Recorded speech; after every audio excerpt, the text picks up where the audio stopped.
first thing the governor asked me to do is establish something he calls the New Jersey Partnership for Action. It is a three-pronged approach to creating jobs in New Jersey. Choose New Jersey is one part, the EDA is another part, and the last part is a one-stop shop sat in my office called the Business Action Center. Choose New Jersey is the lead generator in New Jersey. And the interesting part about New Jersey, Choose New Jersey, is it's a 501c3 corporation, privately funded by businesses. In this economy, you don't want your tax dollars paying for people to go out overseas or all over the country to market New Jersey. So we established a 501c3 corporation to market New Jersey. And the interesting part about it is, from our perspective in this room, I think, is twofold. First, the president and CEO of Choose New Jersey is an African-American female from Texas. I like that because she's a girl. And her job is to market the distressed cities in the state of New Jersey. That's the very specific aspect, prong, article of incorporation, job description that she has. That is to do lead generation, to focus on our distressed cities, to put the people of our distressed cities back to work first. That's what Choose New Jersey does. Privately funded, got about $3 million in the bank as we sit here today, and their job is to go out and find people who want to create jobs in New Jersey, whether they're already in New Jersey or whether they're outside of the state of New Jersey. Now, she was just hired on February 1st. For those of you that remember February 1st, it was a snowy, really rainy, icy, horrible day. Yet another day we declared an emergency in New Jersey. And I will never forget having somebody call her and say, "Did you move into New Jersey after all the snow?" And she came. She came knowing full well what the challenges were, knowing full well what she was buying into. And a month later, she's already reaching out to the communities in New Jersey and reaching out to communities outside of New Jersey to attract businesses here. So that's the first part of the New Jersey Partnership for Action, Choose New Jersey. The second part is the bank. The EDA, the Economic Development Authority. A woman by the name of Karen Franzini, again, a woman, is the executive director of the Economic Development Authority. That's what I consider to be the Bank of New Jersey. If you're a big company, we'll get to the small companies in a minute, but if you're a big company and you need incentives to come to New Jersey, incentives to stay in New Jersey, an incentive to grow in New Jersey, then the EDA, through Karen Franzini, is the person that you want to see. So we get the leads from Choose New Jersey, we get the financing from the EDA, and then you come to my office, the Business Action Center. Anybody have any frustration whatsoever with dealing with any part of government agency in New Jersey? That's over here, they work for us. All right, that just means you guys haven't tried yet. Try to deal with the state of New Jersey. Anybody ever have any experience in trying to get the DEP to answer a question? Or how about one arm of the DEP to answer a question that's not inconsistent with another arm of the DEP? Those are the types of issues that I get to solve. No longer should you, as a person who wants to do business in New Jersey, have to figure out how to travel through the morass of state government. You pick up the phone, you call one person, you call me, and I have a staff of people who will get you the answer that you need. You may not like the answer, but at least you get an answer. It's something I believe fully in. You pay my salary. I'm never going to work without some recollection, if it comes from my kids and from my husband, that you pay my salary. Every time we write a check to pay our taxes, that check, part of it goes to pay my salary. And my job, the governor has directed my job to be the one-stop shop. So the state of New Jersey is out of your way if you want to grow here, if you want to come here, if you want to expand here. It's not an easy job to fix, but because there's never been a lieutenant governor before, I can kind of step back or out of the silos. And I can call the DEP and the BPU and the DCA and the DOT, and I can bring them to the table, and I can tell them this is the problem we need an answer to. You all stay here till you figure it out.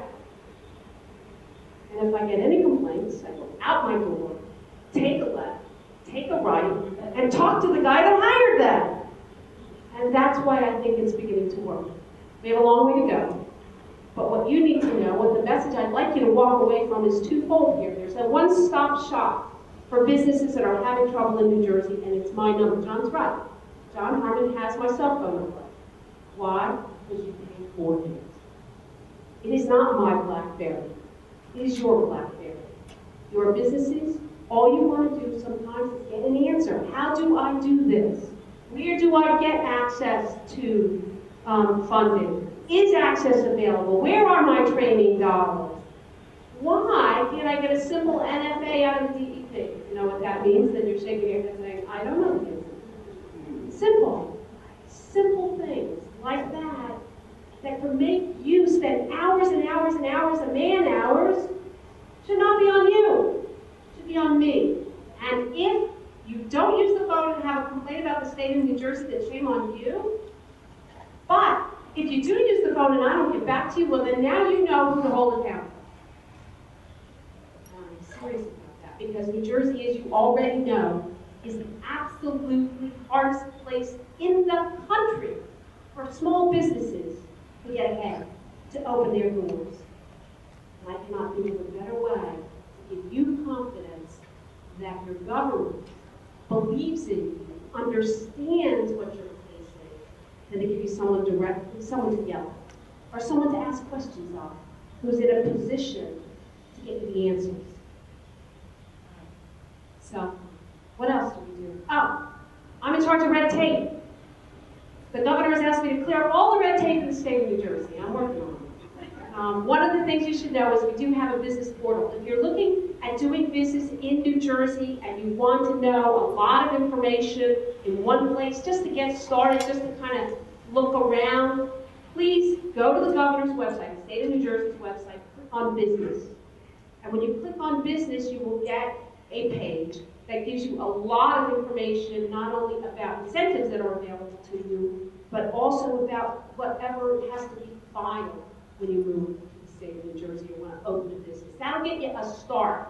It's also important because it gives you a phone number for a live person who can answer any question about how to do business in New Jersey. Any question. Now, I get the questions about why is the government in my way, or why is the DEP not giving me an answer, or why is unemployment not answering their telephones? There's another wild one.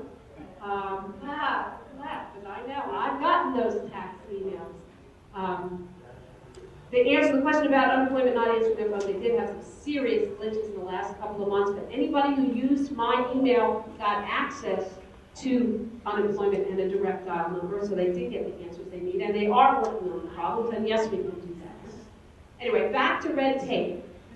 My job is to stop creating regulations in the state of New Jersey that don't make any common sense, that don't serve any purpose. Now, don't get me wrong, everybody wants clean air, clean water, safe products, safe neighborhoods. But there is no reason why we cannot do that without being the most regulated state in the country. If the federal standard, for whatever it is we're talking about, is good enough for 49 other states, then why isn't it good enough for New Jersey? Now, if there's a specific New Jersey reason for the regulations, then fine. We'll follow. But if there's no New Jersey specific reason for the extra regulation, then why is it that the federal regulations aren't enough? And why can't you file with one and have that accepted at the state level? We have a long way to go, but that's the general attitude about regulations. Not all regulations are bad, but those regulations that don't make any sense or that are inconsistent with each other or that inhibit your ability to grow in a safe, quality of life oriented way, well, then those regulations should be lifted. Selectmen, I'm in the process of conducting public meetings across the state of New Jersey with a bipartisan panel of both legislators and civilians, labor, and the private sector, to try to identify those rules and regulations that make it hard to do business in New Jersey so that we can go through the appropriate channels to get them changed. Last year, we proposed 66% fewer pages of regulations than we did the year before, 50% fewer pages than we did the year before that. Again, it's not that we don't care about public safety. I have 3 kids, a 10-year-old, a 15-year-old, and God help me, an 18-year-old. I want them to grow up in New Jersey. I want them to stay in New Jersey. I want them to live in New Jersey, raise their grandchildren or my grandchildren here in New Jersey. So nobody's more interested in ensuring our quality of life is maintained than I am. It's not about throwing out all the good regulations. It's about throwing out all the regulations that make it impossible for you to hire that extra person or take that extra risk or attract that customer or vendor to New Jersey that helps your business and puts New Jerseyans back to work. Those are the regulations we're trying to examine and eliminate.